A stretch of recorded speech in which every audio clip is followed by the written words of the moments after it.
Semana Santa, Dios nos concedió enormes gracias por acompañarlos en estos días santos, jueves, viernes y sábado. ¿Será que somos conscientes de todo lo que recibimos?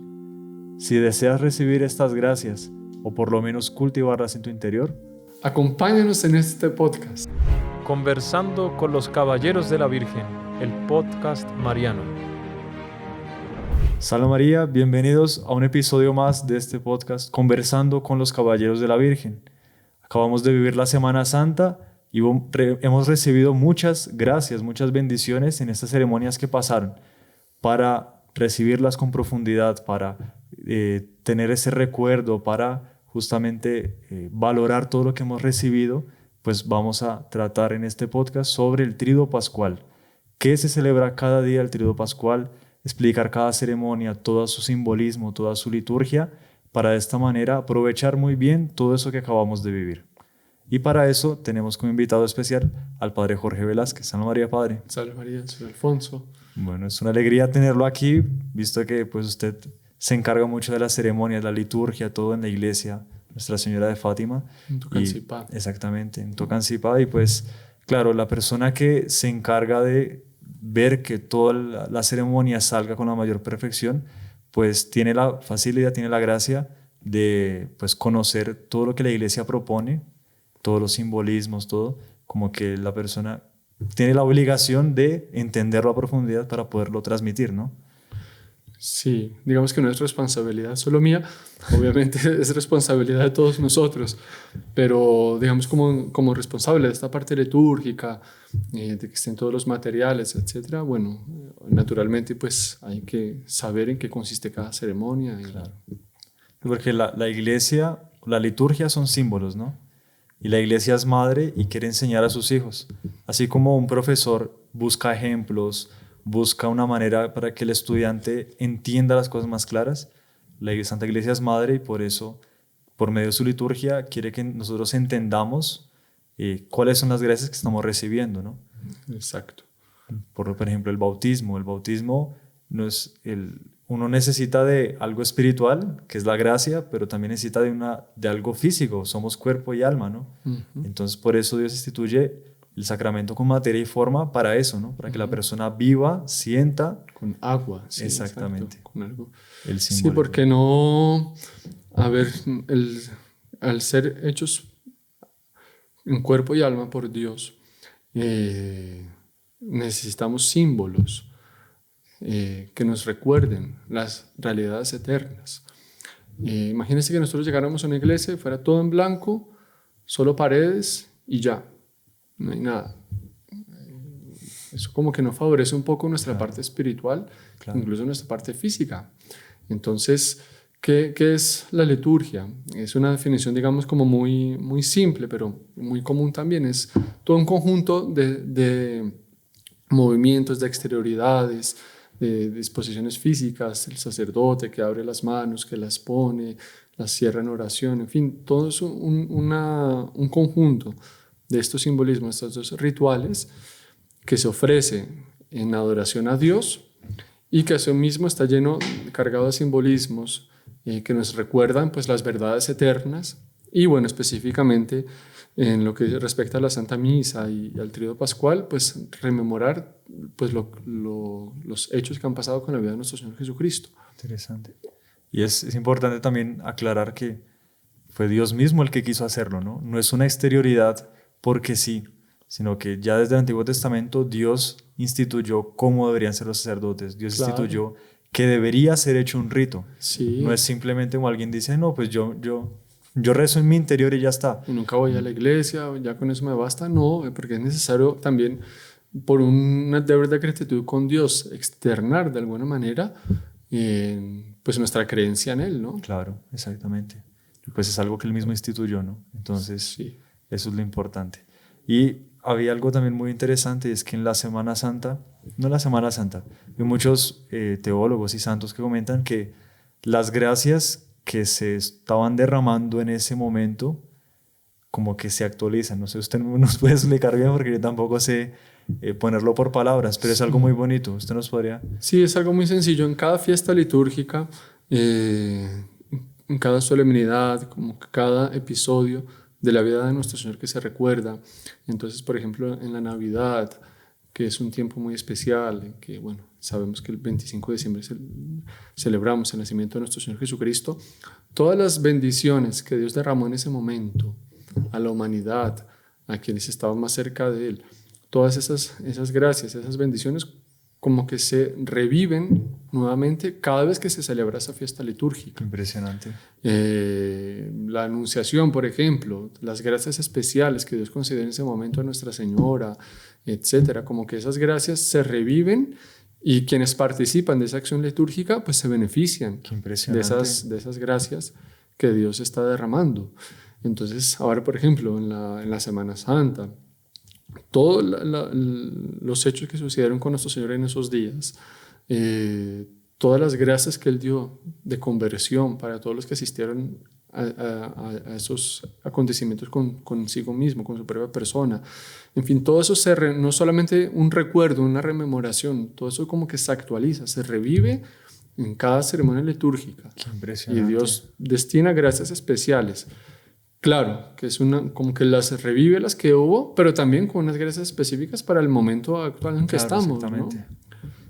¿No? Es lo mismo vivir una Semana Santa, no sé, en la Edad Media, en la época de gloria de la Iglesia, a una Semana Santa en momentos de persecución, por ejemplo, en la Revolución Francesa. Exactamente. O sea, Dios daba esas gracias, pero con un matiz diferente para ayudar a los fieles a vivir más lo que estaba pasando, ¿no? Exactamente. Qué impresionante. Impresionante, realmente es, y pues de ahí uno ve la importancia, ¿no? Hoy en día la Semana Santa se ha convertido en un tiempo de vacaciones, gente que va, ay no, si es una semana más para descansar, y no, pues se aprovecha esto que se está perdiendo, ¿no? Sí, porque en muchos lugares se le conoce también la Semana Mayor, porque realmente en todo el ciclo litúrgico es la semana más importante. En el ciclo litúrgico recordamos, bueno, el nacimiento de nuestro Señor, que es muy especial, es de las solemnidades principales, porque hace parte de los principales dogmas de nuestra fe, que Dios se encarnó, se hizo hombre y nació en este mundo, nació de María la Virgen. Entonces es uno de los principales misterios de nuestra fe y bueno, por eso es tiempo especial, es un día de precepto, es obligatorio ir a misa el día de la Navidad. Pero bueno, durante todo el ciclo litúrgico se conmemoran diferentes hechos de la vida de nuestro Señor. Ahora la Cuaresma, que son los 40 días que nuestro Señor pasó en el desierto, que nosotros como que los imitamos esos 40 días para que sea un tiempo especial de reflexión, de sacrificio, etcétera, preparándonos para la Pascua. Total. Pero en la Semana Santa, específicamente en el Tríodo Pascual, jueves, viernes, sábado, son los acontecimientos más importantes de la vida de nuestro Señor Jesucristo, Claro. que es su pasión, su muerte y su resurrección. Es la Semana Mayor. Es el nuestro centro, Señor, ¿no? de hecho, ¿nació para qué? Precisamente para estos acontecimientos. Claro. Para morir por nosotros y bueno, resucitar y manifestar su muerte su victoria sobre la muerte, sobre el pecado. Impresionante. Bueno, Padre, ya habiendo hecho esta como introducción, ahora sí sería interesante entrar a cada día, ¿no?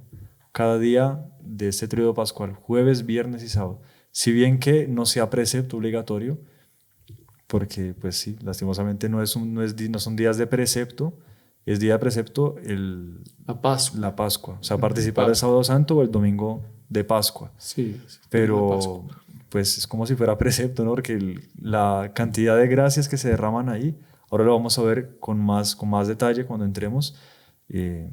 Pues muchas personas que podrían estar y que no lo están, pues como no es precepto, Sí. y se lo pierden. O sea, esto según la norma actual, ¿no?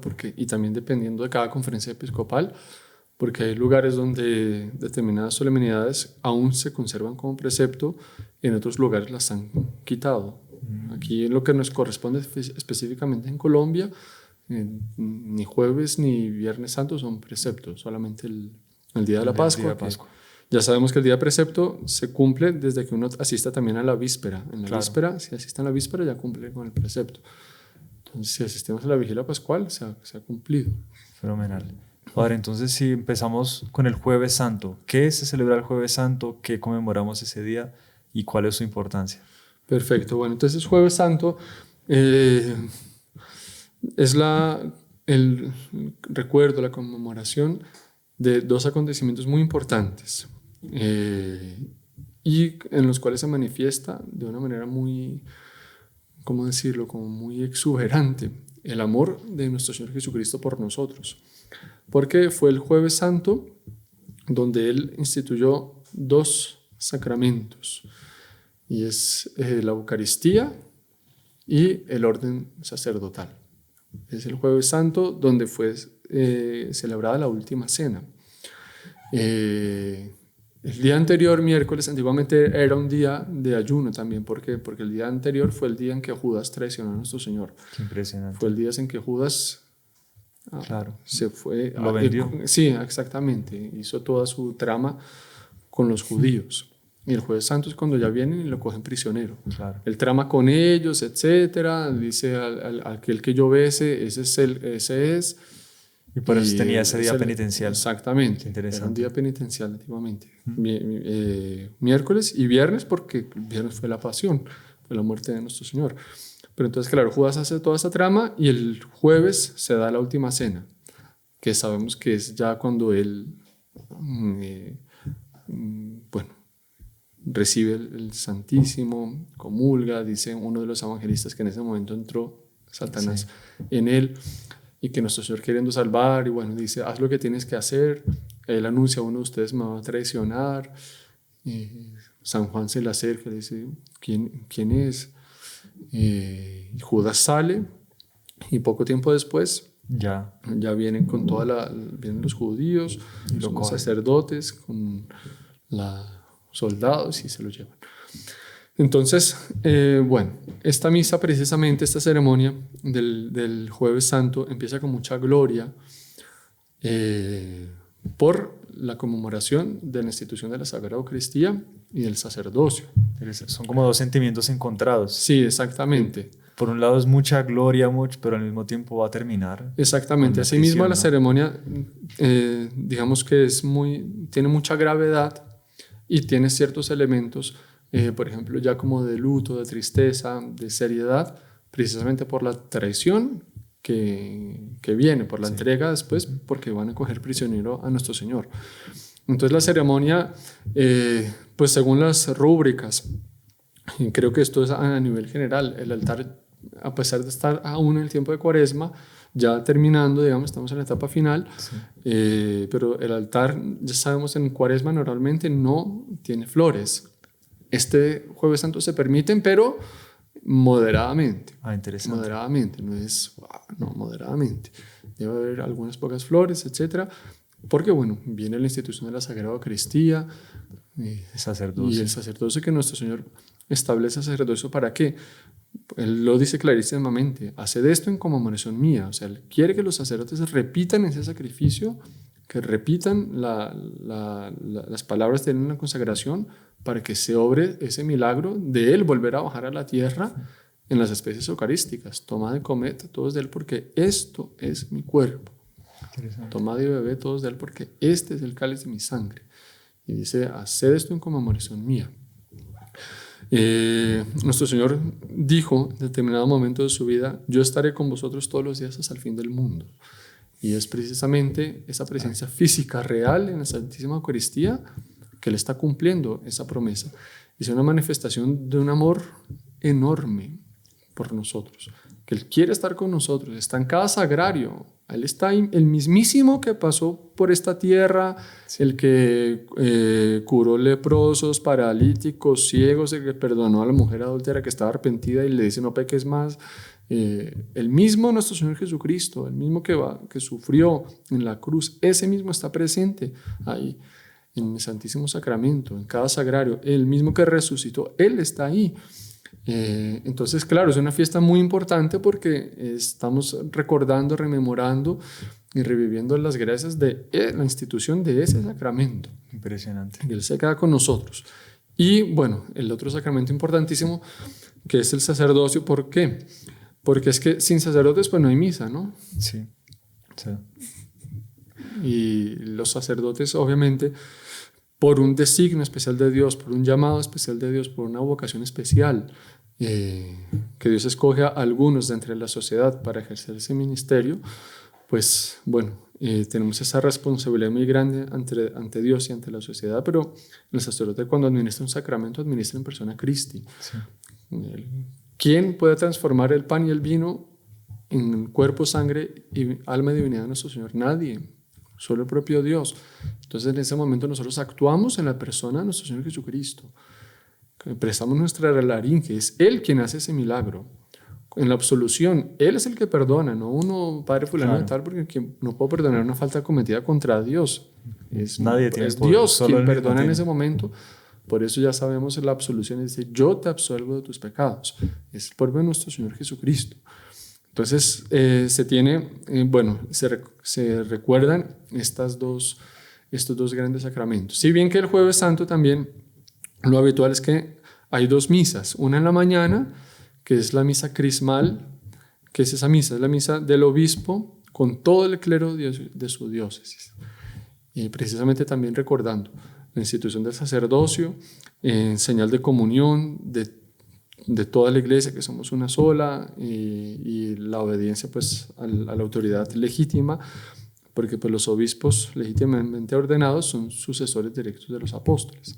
Y esa Santa Misa crismal que se bendicen los santos crismas, los óleos, tanto para las ordenaciones sacerdotales, para la confirmación, para el bautismo, para los enfermos se bendicen ahí y después son distribuidos a todas las parroquias. Es una vez al año que se bendicen ahí los... Exactamente, los bendice directamente el obispo. Y a la tarde, que es la misa que estamos hablando específicamente, se llama la misa de la Cena del Señor. Interesante. Es por el recuerdo de la última cena. O sea, quien participe de esta misa, o sea, quien participa de la misa de la tarde vespertina del Jueves Santo, es como, o sea, recibe las mismas gracias que recibieron los apóstoles en la última cena. Si estuviera participando la primera en ese comunión de la Virgen. Última cena. Porque sí, esto no está en las Sagradas Escrituras, pero muchas revelaciones de muchos videntes y bueno, la buena fe y la piedad nos lo dicen. Y sería lógico también. Claro, es muy probable. En muchos de los hechos de nuestro Señor no estaba Él solo únicamente con los apóstoles. En muchos los acompañaban las santas mujeres. Claro. Y cuando se podía estaba Nuestra Señora ahí presente. La iglesia reunida haciendo exactamente. eso, ¿no? Entonces para muchos teólogos, etcétera, no hay ninguna duda que Nuestra Señora estaba presente ahí. Sí, para muchos santos es una la evidencia. primera que comulgó. Claro. Sí, pero obvio, ¿cómo Nuestra Señora no va a estar en ese en momento? la última cena, semejante importante. Si y no ella fue la ahí. que estaba pidiendo ese milagro en las bodas de Caná. Claro. Y que Nuestra Señora dice, todavía no llegaba mi hora. Entonces ahí se hace otro milagro que es transformar el agua en vino, pero realmente lo que Nuestra Señora quería era ya. La Eucaristía. Sí, haz el milagro, quédate en la Eucaristía, que podamos comulgarte, es la solución de todos nuestros problemas. Claro, es evidente que tiene que estar ahí. Sí. Entonces la misa empieza con solemnidad, el Gloria, se canta el Gloria, que durante toda la Cuaresma no se rezó, y el Gloria es acompañado por toques de campanas. Precisamente recordando la alegría de la institución de estos 2 sacramentos. Pero terminada el Gloria, ya viene, no vuelven a sonar las campanas, sino hasta la vigilia pascual. Qué impresionante. Hasta la resurrección de nuestro Señor. La iglesia como que quiere simbolizar ese luto, ese dolor, ¿no? Sí, ese dolor, exactamente, pero también como que esa gravedad y como que ese santo rechazo por esa traición que fue hecha contra nuestro Señor. Qué impresionante. No vuelven a sonar más las campanas, lo único que suena es una matraca, que es una madera seca, que esa costumbre nació en los conventos medievales y de ahí se fue pasándose naturalmente a las parroquias, pero era una costumbre monacal. Entonces, la liturgia consta también de una parte que, digamos, está en la liturgia, no es obligatoria, que es el lavatorio de los pies, recordando que nuestro Señor lava los pies a los apóstoles, Él mismo dando ejemplo, yo no vine a ser servido sino a servir, etc. Viene, bueno, la consagración.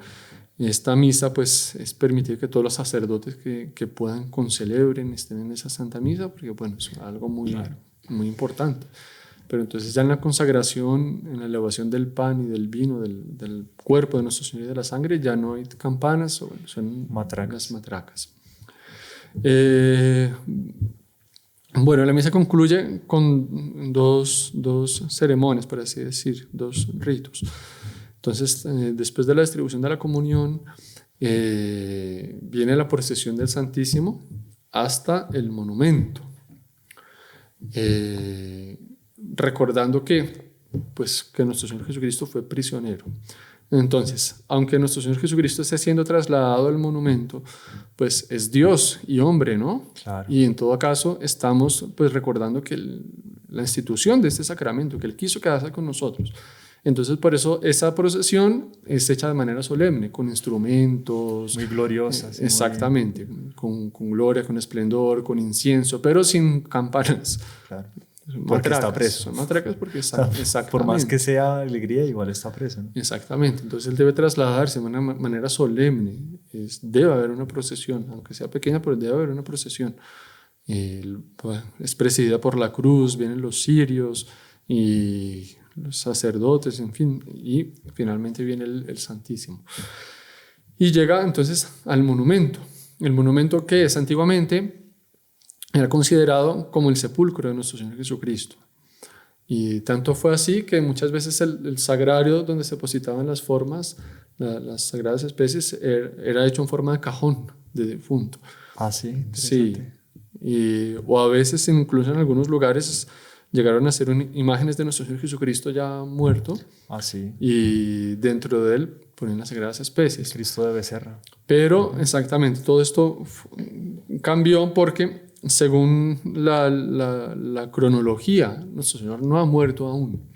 Claro, esta es como preso, pero fallece el Viernes Santo. Como prisionero, exactamente. Ya fue después de la reforma litúrgica conciliar que se entiende ya el monumento, pero probablemente como si fuera la prisión de nuestro Señor Jesucristo. Nuestro Señor está en el palacio de Anás y Caifás, prisionero.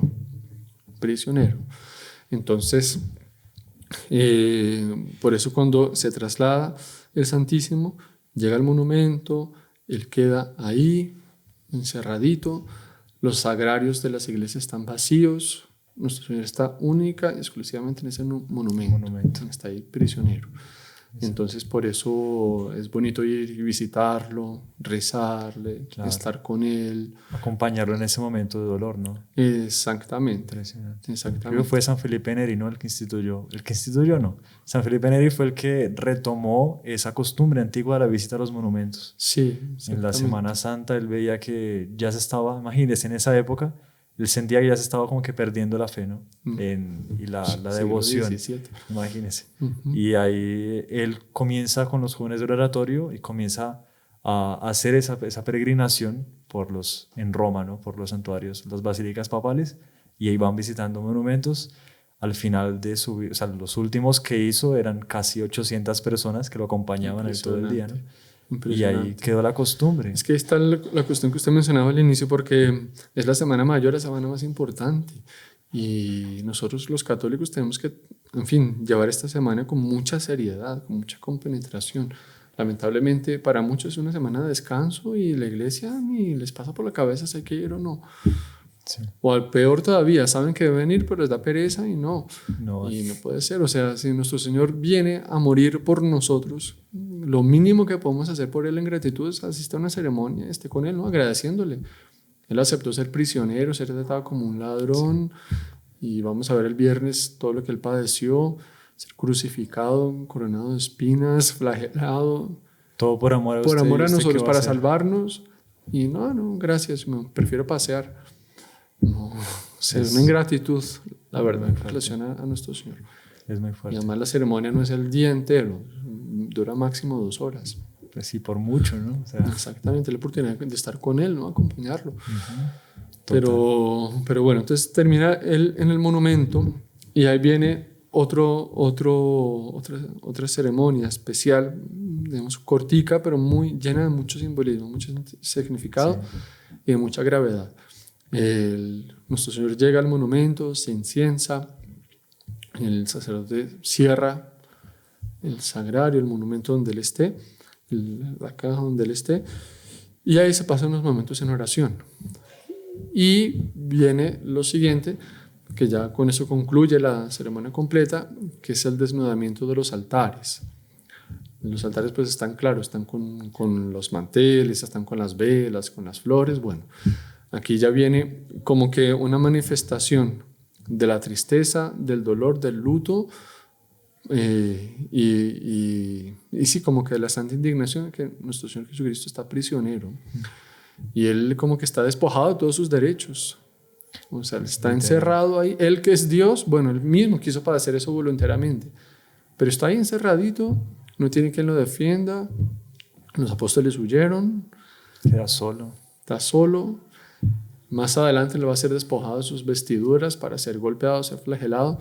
Entonces ese es el significado de este ritual, del desnudamiento de los altares. Vuelve el sacerdote al altar y con un salmo, el Salmo 21, que se canta en rectus tonus normalmente, una sola melodía, sin notas, una sola nota. Como que marcando cada vez más su tristeza, ¿no? Un salmo evocativo precisamente a la pasión de nuestro Señor Jesucristo. Y mientras eso, no hay instrumentos, obviamente no hay nada, hay mucha seriedad.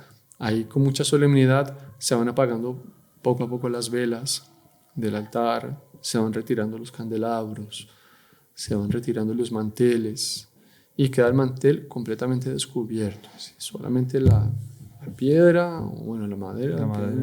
Depende cómo sea, queda solo ahí, sin candelabro, sin nada, sin ningún mantel, nada. Lo único que tiene encima es una cruz. La cruz está cubierta por un velo blanco durante toda la ceremonia, en señal de ese luto que viene, ¿no? El sacerdote descubre el velo, quita el velo blanco y queda la cruz con un velo morado en señal del luto también, y el luto y el dolor por lo que están haciendo con nuestro Señor. El sacerdote acuesta la cruz en el altar y sale en silencio. No hay reverencia, no hay nada. Es como nuestro Señor está prisionero, estamos sufriendo con Él.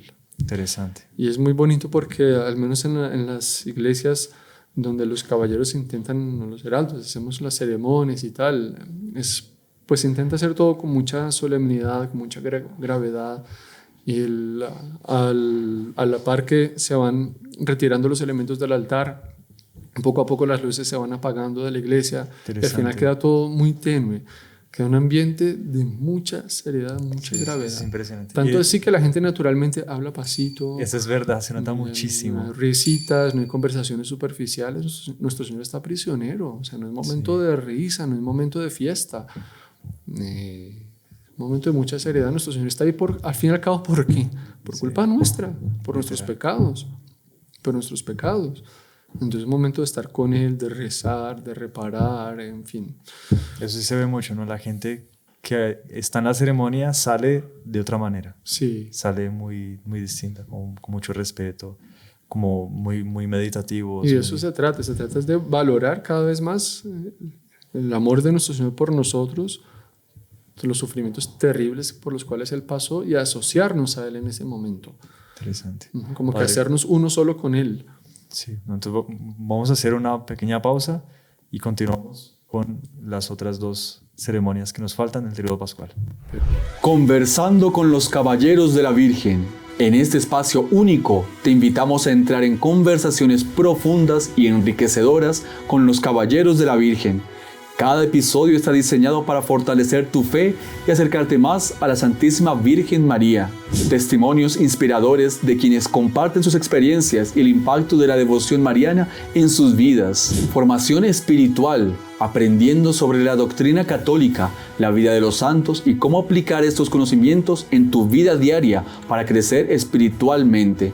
No te pierdas ningún episodio. Suscríbete a nuestro canal y activa la campanita para recibir notificaciones de nuevos videos. Comparte con tus amigos y familiares para que juntos podamos crecer en la fe y devoción a la Virgen María. ¡Salve María! Conversando con los Caballeros de la Virgen, el podcast mariano. Y continuamos, Padre. Estamos viendo los 3 días de la Semana Santa. Habíamos visto el Jueves Santo y quedamos pendientes de comenzar el Viernes Santo. ¿Qué se conmemora el Viernes Santo? ¿Cuál es la ceremonia de ese día? Bueno, entonces Viernes Santo ya es propiamente la ceremonia de la pasión de nuestro Señor Jesucristo. Entonces es el único día en el año que no hay misa. No es ese misa reposo de la ese misa. día. No es misa. Y esta es una costumbre antiquísima, antiquísima. Viene de los primeros siglos del cristianismo. No hay misa como en señal precisamente del luto, de la muerte de nuestro Señor Jesucristo. No hay ninguna festividad, no hay, en fin, no hay misa. Entonces, ¿en qué consiste la ceremonia? La ceremonia está dividida en 3 partes, que es primero la liturgia, digamos, de la palabra, en la cual hay unas lecturas alusivas a la pasión de nuestro Señor, y en el lugar del Evangelio se lee la pasión de San Juan, que es la más larga, como la más completa, Como por detallada, así decirlo, ¿no? sí, como más detallada. Pues de hecho él estaba ahí al lado de la cruz, ¿no? Claro, exactamente. Tiene Él sentido estaba que sea presente. la más... Exactamente, porque los otros estaban escondidos. Él estuvo ahí.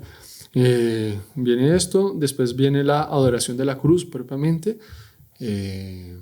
y termina con la distribución de la Sagrada Comunión. No hay misa, por eso desde el día anterior, el Jueves Santo, se consagra lo suficiente para que quede para el día siguiente y distribuir la comunión. O sea, es esa misma comunión la que se reserva en el monumento, la Sí. que se va a comulgar el Viernes Santo. Exactamente. Entonces, bueno, naturalmente, a lo largo de los siglos, pues las ceremonias han ido modificando, Algunos detalles. algunos detalles se han corregido, se han aplicado, en algunos lugares de una manera, en otros lugares de otra, y bueno, poco a poco se ha ido unificando y tal, pero digamos que los primeros indicios de esa ceremonia del Viernes Santo son tomados de una peregrina famosa, es un caso famoso, que viajó a Tierra Santa. Ella era romana y viajó a Tierra Santa en siglo III, siglo IV, más o menos. Uy, antiquísimo. De hecho, muchas de las informaciones de cómo se celebraba la misa en esos tiempos son tomadas de los relatos de ella. Ella se llama Eteria o Eleteria. Ella hizo una peregrinación a Tierra Santa y ella narra lo que vio. Interesante. Entonces ella precisamente estuvo un Viernes Santo. Y fue después, ya después del Constantino, dio la libertad a la iglesia y que encontraron la verdadera Santa cruz. Entonces la ceremonia era precisamente el obispo de Jerusalén sacaba la verdadera cruz Espectacular. y la adoraba ante todo el pueblo. Y Esa sí es la adoración de la todos verdad. los sacerdotes pasaban y la adoraban, la besaban, y después todos los fieles, todos, podían pasar donde Qué ella, gracia. todos, a adorar la verdadera cruz de nuestro Señor Jesucristo. Y en eso consistía la ceremonia, algo muy sencillo, pero bueno. Pues, pero súper significativo. Pero claro, o sea, el Imagínese, Viernes este Santo, estaba en la en cruz. esta cruz murió nuestro Señor qué Jesucristo. increíble. Aquí Él fue clavado.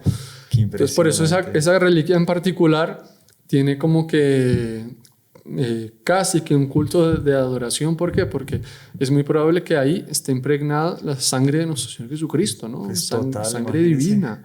Total. Entonces, esa reliquia tiene un culto particular que no tiene cualquier otra.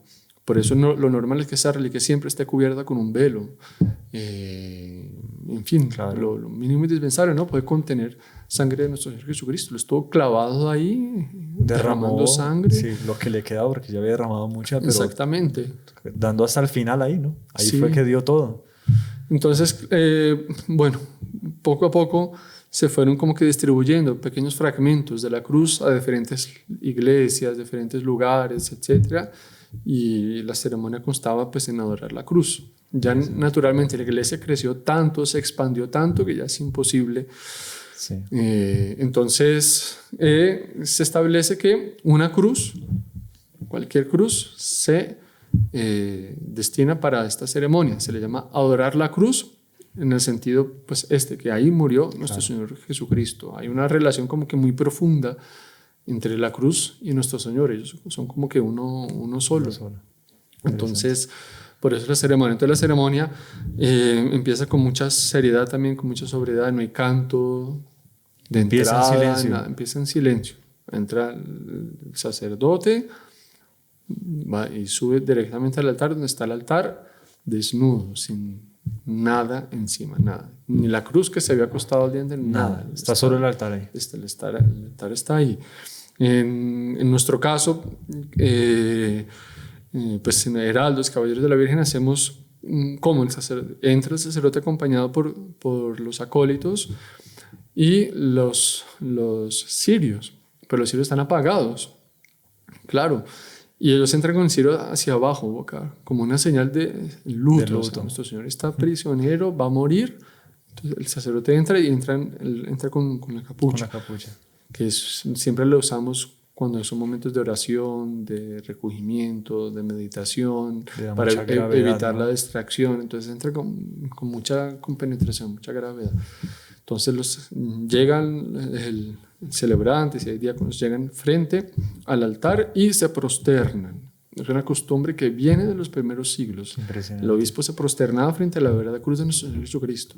O sea, completamente acostado boca abajo, reconociendo nuestro nada, nuestra miseria y nuestra gratitud ante Dios que sufre. Es como una señal de arrepentimiento, también de dolor. Bueno, estamos aquí, tú estás aquí, vas a padecer esto por culpa de nuestros pecados. Entonces él llega y se prosterna y en silencio y hace una oración ya propia, particular, ya lo que cada sacerdote quiera rezar. Es un momento en silencio. Y la gente lo acompaña, ¿no? En ese momento todos los fieles deben estar de rodillas también, rezando en silencio. Se levanta, se dirige a la sede y empieza la ceremonia con una oración directamente. Oh Dios, una oración específica para ese momento. Y ya vienen entonces las lecturas y la pasión de nuestro Señor Jesucristo, la lectura de la pasión. Que es un momento muy bonito, en el momento en que se llega en la lectura de la pasión, al momento en que nuestro Señor Jesucristo murió y levantando la cabeza entregó su espíritu. En ese momento hay un silencio también en toda la iglesia y todos deben ponerse de rodillas durante algunos momentos para rezar, para pedir perdón, para todo. Es un momento espectacular. Quien vio la ceremonia y como que para el tiempo, ¿no? Como que entregó su espíritu y todo queda. Y es como si estuviéramos en ese momento en el Calvario con él y ya, murió, entregó. ¿Cómo habrá sido ese momento, no? O sea, que ver a Dios morir, no, es increíble. Que él dio todo, hasta la última gota de sangre, ¿Esa ceremonia se recomienda que sea a las 3 de la tarde? No, normalmente es a las 3 de la tarde, exactamente porque es el horario en que nuestro Señor murió, ¿no? Están los evangelios. Interesante. Murió en esa hora, en la hora nona. Ahí es cuando termina la pasión. Entonces, bueno, hay naturalmente algunas palabras explicativas, alguna homilía, ¿no? Dejar algún mensaje. Y ahí ya se procede a la adoración de la cruz. Entonces, normalmente la cruz debe entrar en procesión desde el inicio de la iglesia, desde atrás, y entra también en silencio. No hay canto, no hay fiesta, ¿no? Dios está muriendo. Mucha gravedad, exactamente. Y con matracas, seco. Y ahí ya, sí, como está entrando nuestro Señor Jesucristo en la cruz, ya dio su sangre, entonces como una señal de adoración a Él, ya entra con velas encendidas, con cirios encendidos. Entonces va entrando solemnemente y ya cuando llega al presbiterio, entonces el sacerdote descubre la cruz y se va haciendo en 3 momentos diferentes. Entonces la cruz está toda cubierta, nuestro Señor está cubierto por un velo y Él va descubriéndolo lentamente. Primero una parte, después otra y después completamente. A cada parte que se descubre hay una invocación muy bonita, que es el árbol de la cruz. Venid, es el árbol de la cruz en la cual está la salvación del mundo, de la cual dependió la luz del mundo. Venid, adoremos. Ecce linum crucis.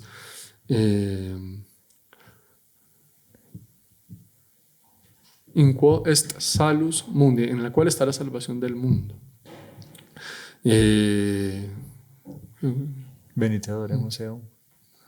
Venite, adoremos Eum. Venid y adorémoslo a nuestro Señor Jesucristo. Entonces es muy bonito porque hay una melodía gregoriana que viene desde tiempos Impresionante. inmemorables, en latín. Como ellos conseguían, por medio de una música, expresar tan bien lo que está escrito, ¿no? Exactamente, Eso es porque la propia impresionante. melodía es conmovedora. Es muy Aquí está pungente, nuestro sí, Señor, exactamente. aquí está Dios Santo. Es muy pungente, es muy pungente. Entonces es muy bonito porque el sacerdote descubre una parte, se arrodilla y canta esta parte. Eccelinum crucis, est salus mundi. Y va subiendo el tono, ¿no? A cada vez que lo va haciendo. Va Exactamente. descubriendo una Entonces parte. empieza con un tono grave, descubre la siguiente parte, se arrodilla y entona un tono un poco más alto, un tono de voz un poco más alto y finalmente un tercero más alto. Ahí ya la cruz está Descubierta.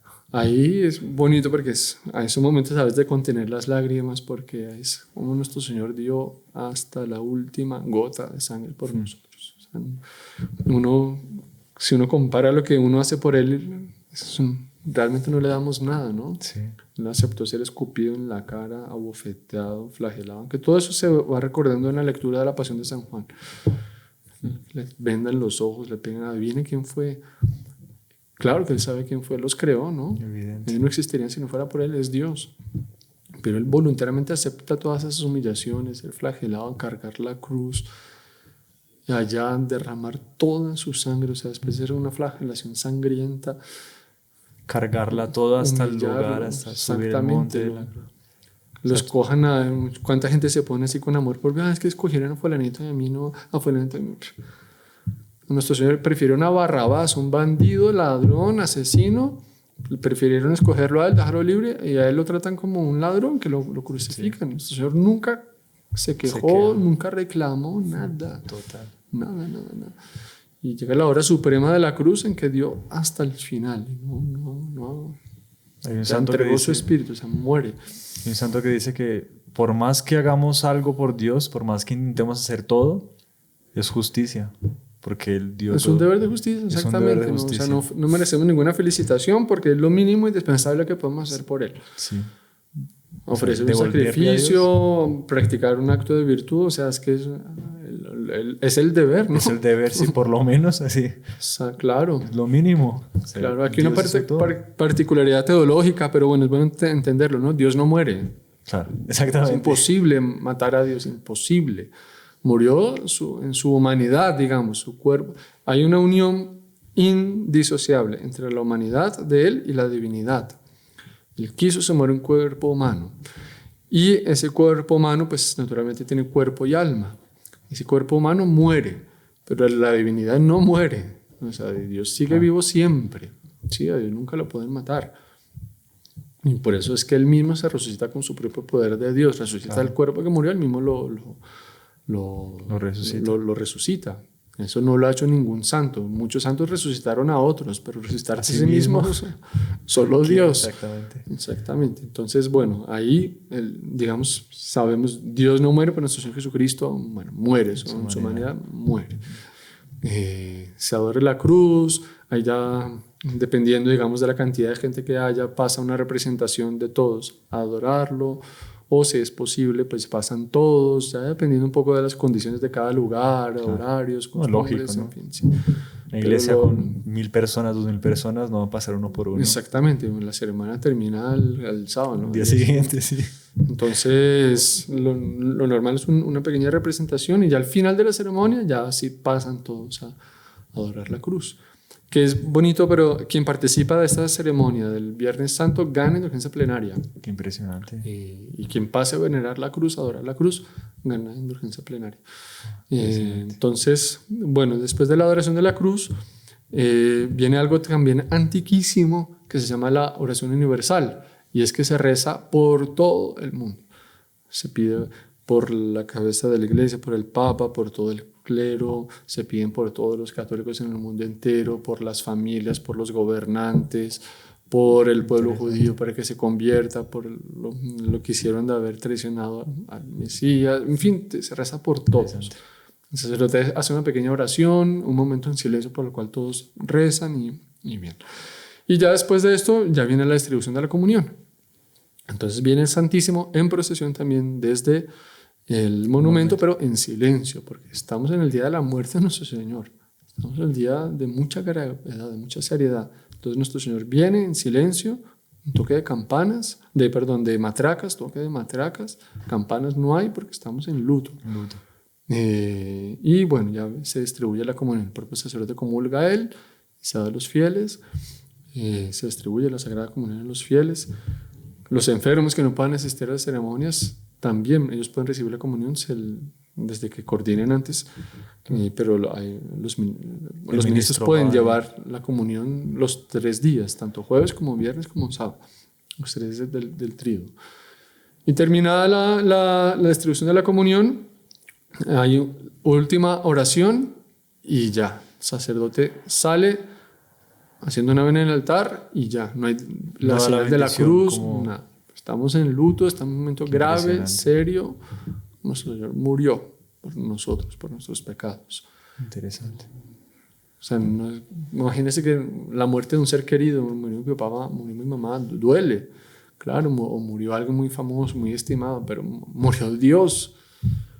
Y siendo víctima de un desprecio tan cruel, él fue víctima de un odio tremendo, terrible. Inhumano. A ningún ser humano lo han tratado así. Literal. Nosotros no podemos ser indiferentes ante ese sufrimiento. Por eso ese día, Viernes Santo, es de mucha seriedad, de mucha gravedad. Usted recordaba el doctor Plinio, ¿no? El inspirador de esta obra que formó Monseñor, él comentaba cómo era la Semana Santa en su época. Y de hecho, no sé si usted lo ha tocado, pero hay viejitos que le cuentan a uno. Sí. O incluso ni siquiera viejitos, pero El Viernes Santo. gente ya mayor que se acuerda cómo era en su infancia en la Semana Santa. O sea, todo el mundo se vestía de negro. Sí. No había radio, no había música en ningún lugar, no se ponía. Se ponía música, los papás regañaban a los hijos, no puede poner música, no estamos en fiesta, es un día de luto. La gente evitaba conversaciones frívolas. No corrían Los niños no chiquitos jugaban, hacían lo posible para evitar que estuvieran haciendo... jugando. Sí, eso. jugando y gritando y tal. No, decían, pueden jugar, pero con moderación. No se grita porque murió nuestro Señor Jesucristo. Obviamente es un día de ayuno, ¿no? Obligatorio. Día de ayuno de abstinencia. Lo importante es participar de la ceremonia con ese estado de espíritu. Y precisamente en esta Semana Santa estar con esa gravedad. No podemos estar con el espíritu disipado, con la cabeza pensando en no sé qué. Es Justamente abrir su alma para recibir lo que Dios le quiere dar. exactamente. Porque Dios a cada uno le va a hablar en ese momento. Yo derramé mi sangre por ti, yo espero de ti tal cosa, yo quiero que te corrijas en esto, yo creo que este paso. ¿Y cuántas veces uno se cierra a esa acción de Dios, no? Si Dios está esperando un momento de esos para intentar de una gracia de conversión y la persona no, está pensando otra cosa. Como si estuviéramos asistiendo a la pasión de Él y fuéramos indiferentes. Mire cómo lo escupen, lo ofenden, lo crucifican. Bueno, yo no tengo nada que ver con Él. Me voy para otro lado, no puede ser. Ay, sí, pobrecito, y se va.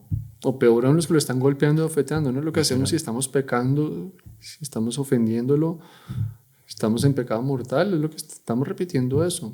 Ahí con la actitud que debemos tener, la de Nuestra Señora al pie de la cruz, sufriendo con Él, siendo uno con Él, llorando, arrepintiéndonos, pidiendo perdón. Bueno, ella no tenía pecados, pero pedía perdón por los pecados de todos. Y estando con Él ahí adorándolo. Dios mío, todos te crucifican, te abandonan. Yo no, yo estoy contigo. Y si fuera por mí, yo daría mi sangre por ti. Pero Dios no quiso que ella sufriera esa pasión. Era Él. Pero la actitud de ella era... Si era posible a ella hacerla crucificada, ella no tendría duda.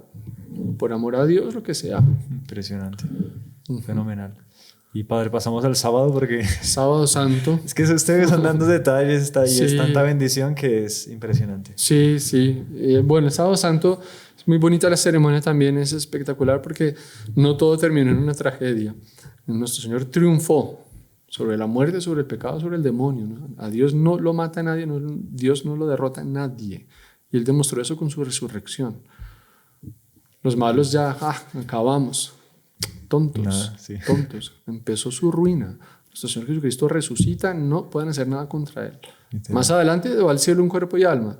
Y desde allá gobierna todo y sigue presente aquí en el Santísimo. Pero es una muestra del triunfo de Dios sobre el mal. Muchas veces nosotros nos agobiamos, ay, pero ¿por qué los malos triunfan? Porque calma, tranquilo, ya les llegará su hora, pero contra el bien no podrán hacer nada, nada. A Dios no lo mata nadie, Dios no es un derrotado y Él lo demuestra con su resurrección.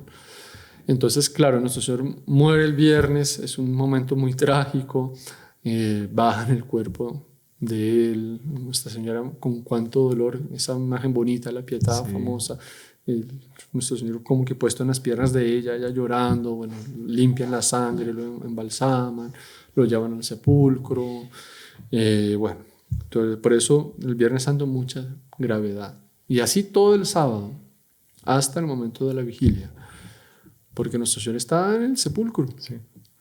En el sepulcro, los apóstoles lo abandonaron, solo estaba San Juan, están las santas mujeres, todos con un dolor tremendo. Y Nuestra Señora era la única que recordaba las palabras de nuestro Señor Jesucristo. El Hijo del Hombre morirá, pero resucitará al tercer día. Y no solamente recordaba, lo tenía claro y creía en eso sin duda. Ella estaba ahí esperando. Sabía que le iba a resucitar. Los demás no.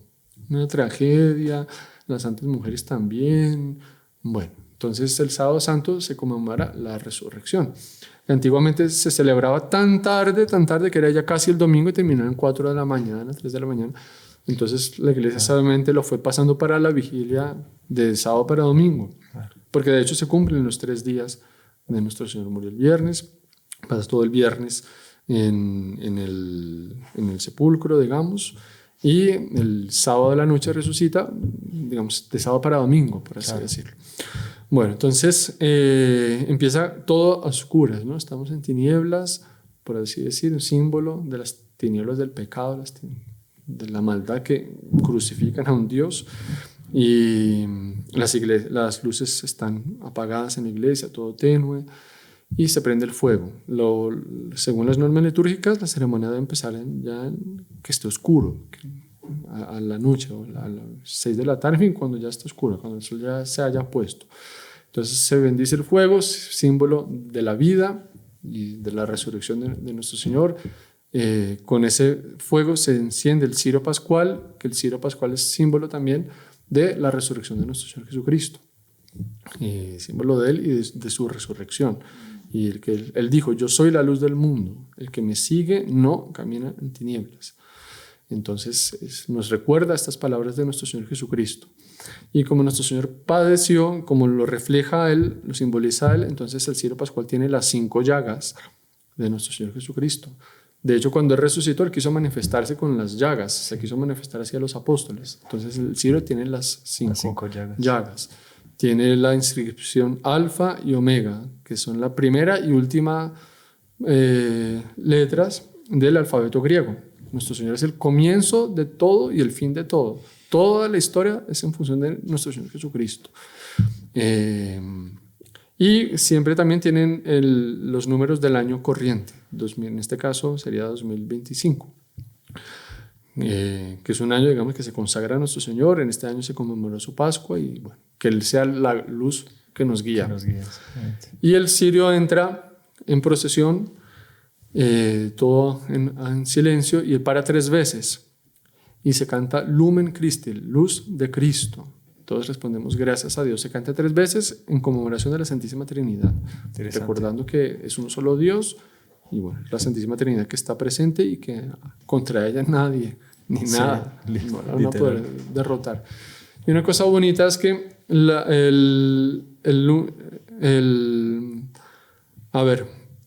está el fuego y el cirio. De una vela se debe encender el cirio.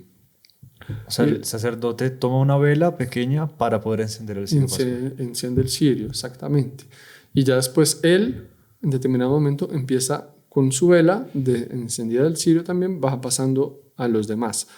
Es un simbolismo, por ejemplo, lo que sucedió con Nuestra Señora en los primeros tiempos y lo que va sucediendo a lo largo de la historia. Cuando hay mucho pecado, cuando hay mucha maldad, cuando hay mucha pérdida de fe, normalmente en muy pocos, o a veces en uno solo se conserva la fe, la integridad, la santidad.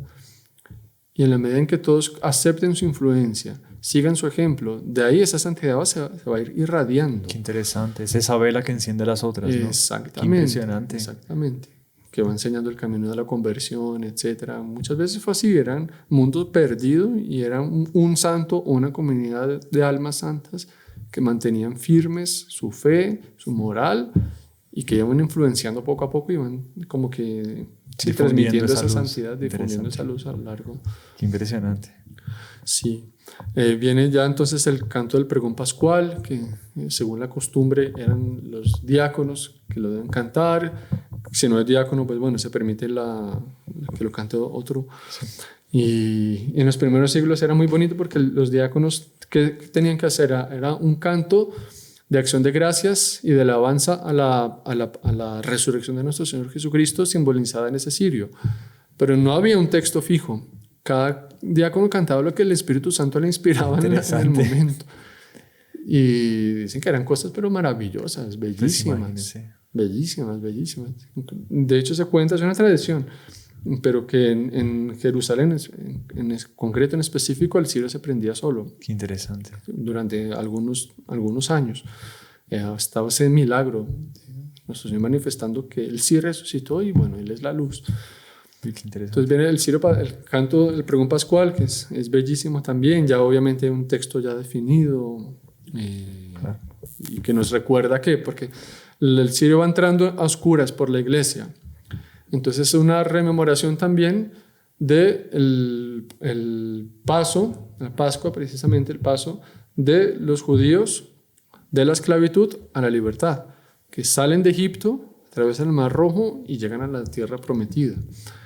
Y que ellos en la noche había una columna de fuego que los iluminaba y los calentaba y los iba guiando.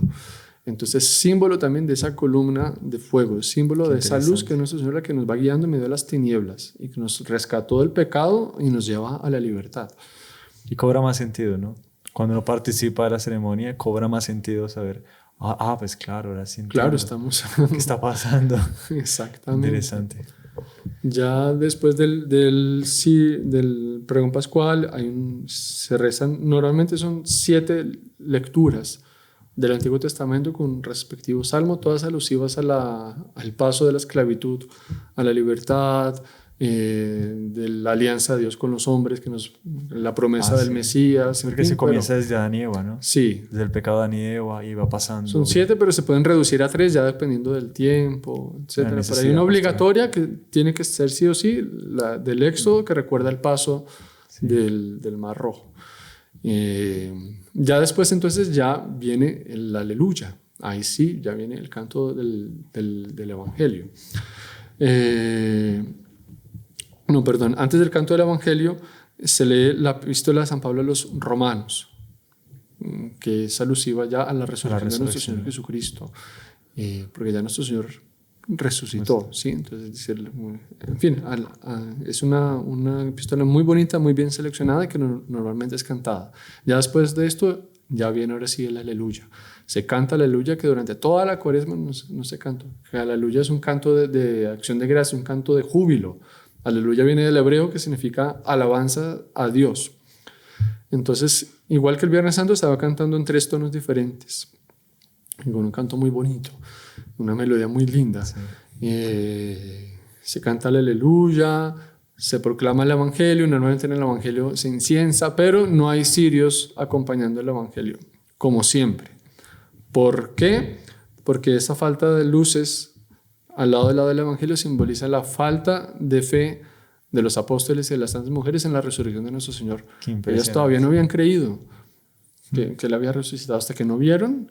No creyeron. Entonces simboliza eso. Todo lleno de significados en la liturgia. Es bellísimo. Y unos detalles mínimos, pero que tienen toda una profundidad impresionante. Exactamente. Pero yo omití una parte importantísima, pero antes del Evangelio y tal se canta el Gloria, ¿no? Y antes del Evangelio. El Gloria, antes de la epístola. El Gloria porque ya, pues probablemente, nuestro Señor resucitó sobre los muertos. Es como que aquel Gloria que es el último Gloria que se había cantado con campanas del Jueves Santo antes de entregarlo en su pasión. Ahora es gloria total, Gloria así, total, con nuestro Señor campanas, resucitó. con luz, se enciende todo. Resucitó, exactamente. Vuelven a sonar las campanas, vuelve todo.